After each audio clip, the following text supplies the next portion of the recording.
Hey there, YouTube. My name is Nick Marmoleo, and I am here to tell you about the truth about Noah Bradley and the Handmade House Academies. I am friends with Noah, and I am a member of the Academies and of the Handmade House Guild, and I decided that I should be the first one to really sort of give an in-depth video review of the Academies and their value. If you're looking for the very, very short version, I think they're tremendous.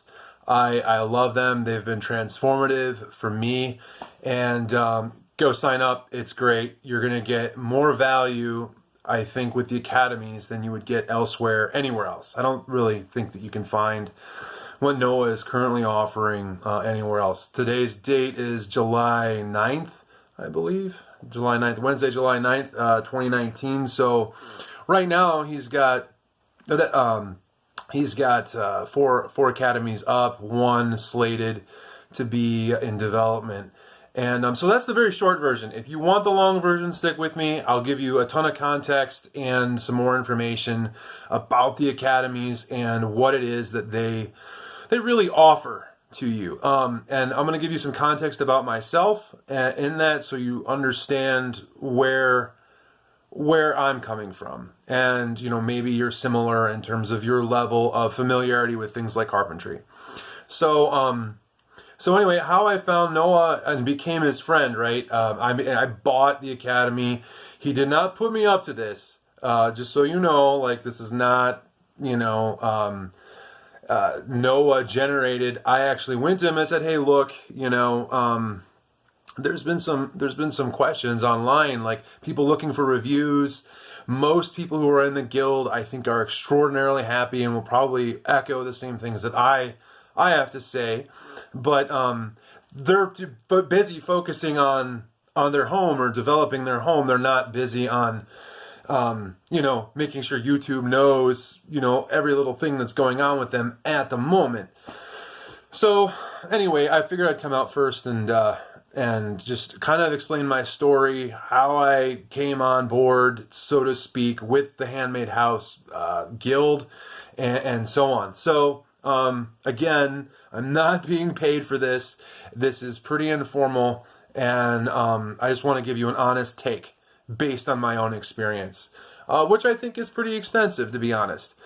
So back in 2016, I was one of the few people on the early part of the Handmade House page. He had about 5,000 followers at the time, and Facebook did pages you may like, and you have Noah Bradley, Handmade House with Noah Bradley. I was like, oh, this looks cool. I love cabins and things like that. This guy looks awesome. So, click like and boom. And then all of a sudden, I see the daily feed, and it's all these amazing sort of magical looking houses. And I'm like, what? Like, this is pretty amazing. This is pretty cool. This isn't just some like Joe Schmo builder guy. This is somebody who knows what they're doing. And yeah, did he build those or what? So then, you start doing some research, and then, yeah, he's the builder. He's explaining, at that time, I've stopped building. I'm doing just sort of a mind dump of everything that I've done, all my projects, and just trying to get it all out of my head and onto paper or digital paper or whatever you want to call the web. And I was like, great, this is awesome. And every day there would be this update about his various projects, right? And then, of course, like many of the Handmade House followers, we're all captivated by so many of these homes, the little special pictures and how they're built, their setting, the whole bit. And, you're just like, yeah, you're inspired. You want to be a part of that. And so anyways, I made it my mission to really connect with him and ask him questions, because I figured, when else am I going to ever have the opportunity of a master builder just coming online, building the kind of things that I find lovely, willing to answer questions for free. And he seemed really nice and engaged, and I was like, wow, this is pretty cool. Like, I can ask this guy anything. And I felt like he actually valued me as a follower of the Handmade Houses, page.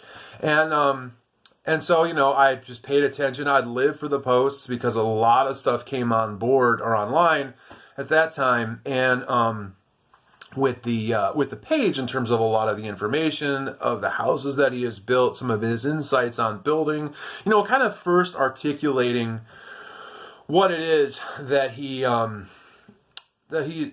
done with his whole career and his whole life. And it was amazing just to see that unfold, and you just couldn't wait for the next project. So anyway, one day, I'm typing, and I type my comment, and I leave it, and it was, I can't even remember the context, but it was something like, yeah, maybe one day we should get a cup of coffee and talk about that. And I was like, no way, yeah, no, ask me out on a date. No, I mean, seriously, it was like just so cool. This is like my building hero, right? He becomes your hero.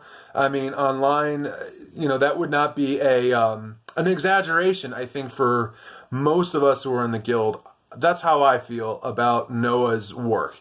He's been a pioneer. The literature on alternative building and building over the last 30, 40 years, I mean, it captures his work. His work features prominently in the literature.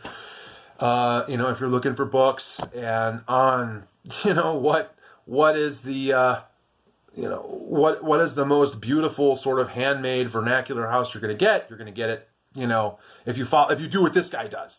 And, Charles McRaven, who is the pioneer author of a lot of the, the hand sort of like stone, and there's 2 books on stone. He's got a book on blacksmithing, and of course the log book.